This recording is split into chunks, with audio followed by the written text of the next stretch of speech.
అడిగేది కనీస అవసరాలు అంటే మంచి కూడు ఉండే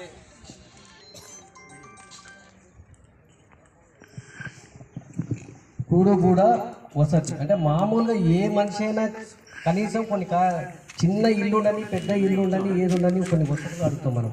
కొంత రోడ్డు వసతి, బాత్రూమ్ సదుపాయం, ఇంట్లో నీళ్ళ సదుపాయం, కరెంటుది కనీసము స్తంభాలు అడ్డం ఉండి రోడ్డు అడ్డం ఉండి వల్ల అడ్డం ఉంటే ఎట్లా వస్తారు? ఇక్కడనే 2-3 సార్లు యాక్సిడెంట్ జరిగినాయి. యాక్సిడెంట్ జరిగి కొంతమంది కాళ్ళు ఇరిగినాయి. సోదరుడు చెప్పినట్టు గర్భిణీ స్త్రీలు అంటే ప్రాణాపాయ స్థితిలో ఉన్నాయి. అంటే మీరు అడిగేది ఏం గొంతమ్మ కోరికలు కావు, ఏం పెద్ద పెద్దవి కావు, చిన్న విషయాలు. అదే మిత్రుడు మన పృథ్వీరాజ్ చేసినట్టు అవతల బంజారా హిల్స్ యువతల మామూలు అన్నట్టు కొంతమంది దగ్గర మీరు నాగరికల్ టౌన్లోనే ఇంటి వరకు గేటు వరకు మొత్తము 20 ఫీట్ల రోడ్డు ఉంటే 20 ఫీట్ల రోడ్లకు కూడా సీసీ వేయించుకున్నారు. మీరు అడిగేది కనీసం ఇక్కడ ఉన్నది లైట్ స్తంభాలు వెలిగేయడము, బాత్రూమ్ వ్యవస్థ, కరెంటు, రోడ్డు కట్టడం ఉన్న అది దాన్ని తీసేయడం. అంటే ఇంత అది ఉందంటే మీరు ఎన్నుకున్న నాయకులు కూడా ఎక్కడో మీరు ఆలోచన చేయండి. మీరు కక్కి ఒకరికి యుద్ధం ఓన్ చేయమంటే ఎట్లా అవుతుంది? మీరు గాడికి గడ్డ, ఇప్పుడు గాడికి ఏమో గడ్డ వేస్తున్నారు, పాలు ఆవులు తీసుకుతున్నారు. మీరు నెక్స్ట్ కూడా ఖచ్చితంగా ఏంటంటే ఎవరు పని చేస్తున్నారు, మీకు ఎక్కడ క్షేత్రంలో ఎవరు వెళ్తారు, ఎవరు పని చేస్తారో వాళ్ళని గుర్తించండి. తాత్కాలిక అవసరాల కోసము, తాత్కాలిక ఖర్చుల కోసము ఇవి చూసుకుంటే మీరు ఎప్పటికీ అది కాదు. ఇంకొకటి, ఈడ కూర్చొని మీరు 20 రోజులు ధర్నా చేసినా ఎవరు పట్టించుకోరు. మీరు ధర్నా వేదికను కూడా మార్చండి. అరెస్ట్ అవుతారు, ఏం కాదు. మేము ఒక 50 సార్లు అరెస్ట్ అయ్యాం. ఏమవుతుంది? మీకోసం ఖచ్చితంగా మేము అరెస్ట్ అవుతాము, దెబ్బలు తింటాము, జైలు కోడిగా సిద్ధము. మేము మా భారతీయ జనతా పార్టీలో అరెస్ట్ కావడం కొత్త కాదు, జైలు పోయేది కొత్త కాదు, దెబ్బలు తినేది కొత్త కాదు. ఇక్కడ మీరు దయచేసి ఇక్కడ ఎన్ని రోజులు మీరు కూర్చున్నా మీరేమైతుందంటే మీరు మీ ఇంట్లో కూర్చొని ధర్నా చేసినట్టు ఇది స్వయం నిర్బంధం. ఇది మీరు ఖచ్చితంగా కలెక్టర్ ఆఫీస్ కాడ చేస్తారా, లేదంటే ఒకసారి నిర్బంధం చేసి బస్ స్టాండ్లో చేస్తారా, లేకపోతే ఎక్కడన్నా కానీ వేదిక చేంజ్ చేయండి ఖచ్చితంగా. ఎందుకంటే మేము అనుక్షణం మీరు ఎప్పుడన్నా వీళ్ళు అర్ధరాత్రి ఇచ్చినా మేము వస్తాము. మేము మా భారతీయ జనతా పార్టీకి వస్తాము, సిద్ధంగా ఉంటాము.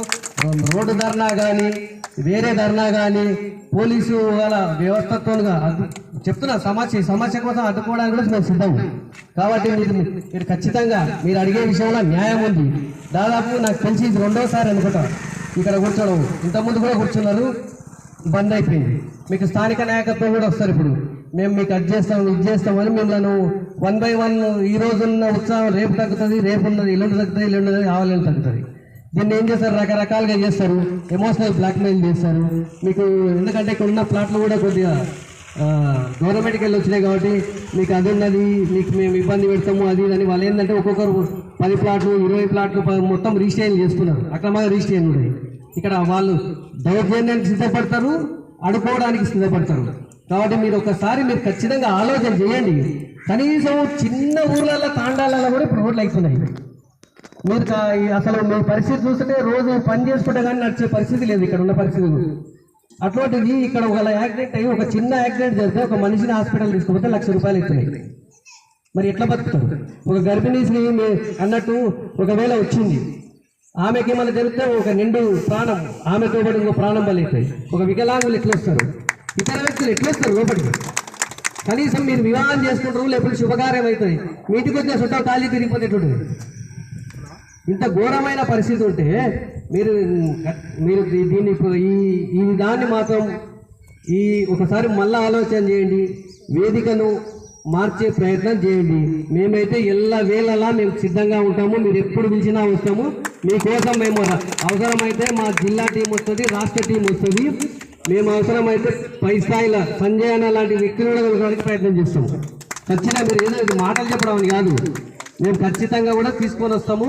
దీన్ని పెద్ద ఇష్యూ చేయడానికి కూడా సిద్ధము. మీకు ఎల్లవేళలా మీకు అండగా ఉంటామని కోరుకుంటున్నాం. అందరికీ నమస్తే.